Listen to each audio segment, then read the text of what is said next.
မ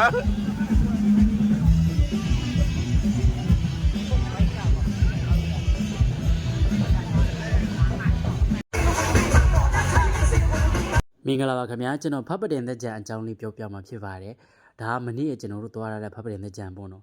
ဖတ်ပတင်သက်ကြံကြတော့ဒီထန်းနိုင်ငံစုံကံပြီးမှရက်20လောက်သူတို့ကျင်းပလေးရှိတယ်ပေါ့နော်ဒါပေမဲ့ဒီတစ်ခေါက်ကြတော့သူတို့29ရက်နေ့မှာကျင်းပဖြစ်တဲ့အကြောင်းမျိုးကြောင့်ပေါ့နော်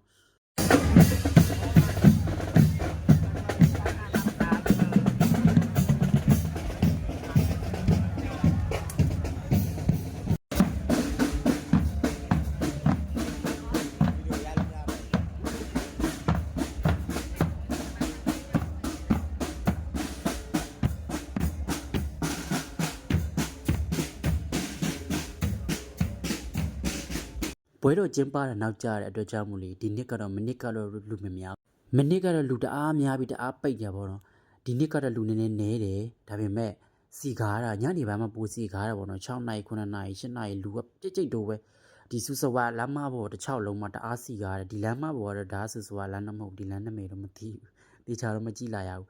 ဟိုစူစဝါလမ်းမပေါ်ကျတော့ main line ဖြစ်တဲ့အတွက်ကြောင့်မို့လေအဲ့ဒီလမ်းမအသွယ်ကနေလမ်းမကြီးရဲ့အစကနေအဆုံးထိပဲစီကားတာပေါ့နော်အဲ့ဒီတစ်ချောက်လုံးဆိုရင်ကားလေးဆန်ကေလုံးဝသွားလို့မရဘူးမြန်မာတကြံနဲ့တူတယ်ပေါ့နော်ဟိုဖပ်ပတင်တကြံကျတော့ဘာလို့မြန်မာတကြံနဲ့တူအယောင်ကြီးလိုက်တယ်နဲ့တီးတယ်ကာလာစုံပဲဒီမြို့ထဲကတကြံစင်မောင်းပြီးတကြံအင်ဂျီတွေဝတ်တာနေပြီးတော့ဟို fashion တွေအဓိကထားပြီးဝတ်ပြီးတော့လာကြတာများတာပေါ့နော်တအားစီကားပြီးတအားဟိုမြန်မာငွေသက်တွေနဲ့တူတယ်ဒီမြို့တွင်းတကြံကျတော့ရေတွေမပတ်ပဲနဲ့ကွာတနတ်တွေတပြောင်းနဲ့ပြစ်တယ်ရုပ်ချောမှလည်းပတ်တယ်ဒီတကြံကျတော့မဟုတ်ရုပ်မချောလည်းပတ်တယ်ပေါ့နော်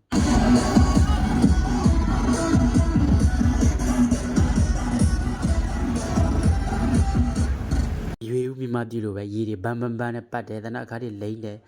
ဟိုမြန်မာဘန်ဓာတ်တွေလည်းတွေ့ရတာပြောစရာကြီးတကယ်ကိုပြောစရာကြီးပေါ့နော်ဟိုတအားစီတာဟို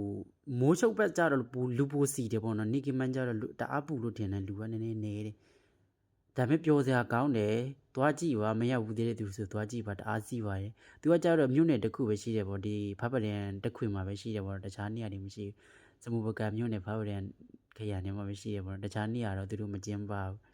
ဒါပေမဲ့သူတို့အဒီစူစဝါလမ်းမတစ်ချောက်ဆိုလဲလမ်းအရှိကြီးပဲလမ်းအစနဲ့အဆုံးထိကိုစီကားတာပေါ့နော်ဒါကြတော့သူတို့ရိုးရအမွေနစ်ဘယ်လိုပြောမလဲ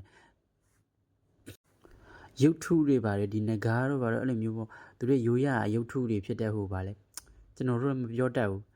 ဒီရုပ်ထုတွေပြီးလို့ရှင်တော့သူတို့ယဉ်ကျေးမှုတွေပေါ့နော်ထုတ်ဖော်ပြထားတာပေါ့ပြီးလို့ရှင်အဲ့ဒီငါးတွေငှက်တွေကန်သွားတာတတိထားမိလားမသိအဲ့ဒါကြတော့ဘုံเจ้าမှာတလွတ်မှာပေါ့နော်သူတို့ဟိုဘယ်လိုပြောမလဲနေတဲ့မင်္ဂလာဘယ်လိုပြောမလဲကောင်းမှုကုသိုလ်လုပ်တဲ့သဘောကျွန်တော်တို့မြန်မာလူမျိုးပေါ့ငါလွန်ငဲလွတ်အဲ့လိုပုံစံမျိုးသူတို့ဘုံเจ้าမှာတလွတ်မှာပါ